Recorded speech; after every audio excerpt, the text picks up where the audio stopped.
Supply म्हणजे current, supply म्हणजे current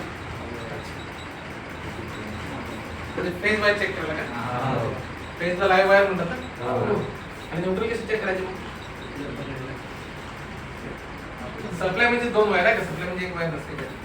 आमच्याकडे सप्लाय नाही, फेज न्यूट्रल हे आपण सगळं बघणार बघा एकदम मस्त छान. सप्लाय कसं चेक करतो तुम्ही? फेज तर कळलं तुम्हाला, न्यूट्रल कसं काय न्यूट्रल आहे की नाही? Test lab very good. काय टेस्ट लॅब हा सगळ्यात ट्रस्टेड आहे का टूल्स? अगदी तुमच्या टेस्टरपेक्षा टेस्ट लॅब कधी तुम्ही तुमची मुलं आता आहेत त्यांना विचारा, त्यांच्याकडून एवढं तुमची एक मीटिंग ऑर्गनाईज करणार आहे. त्या इंडस्ट्रीमध्ये टेस्टर ऐवजी काय होतात? मल्टीमीटर वापरतात, व्होल्टमीटर वापरतात. काय वापरतात? ऐकलं का मल्टीमीटर? व्होल्टमीटर वापरले का? कशाला वापरतो व्होल्टमीटर? कोणतं व्होल्टेज चेक करतो आपण?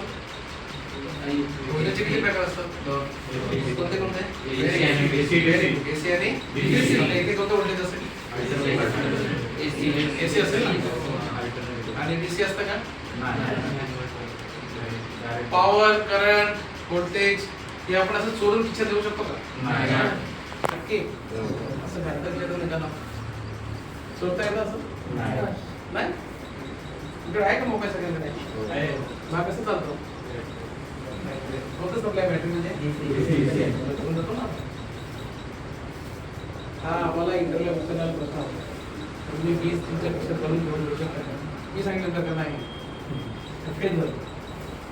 लक्षात घ्या, आपण इलेक्ट्रिसिटी कुठेही देऊ शकतो, फक्त डीसी. एसी बरोबर. या टूल्स आहेत महत्वाच्या, हे आपल्याला माहिती काय असतात. अजून काय काय सांगितलं तुम्ही?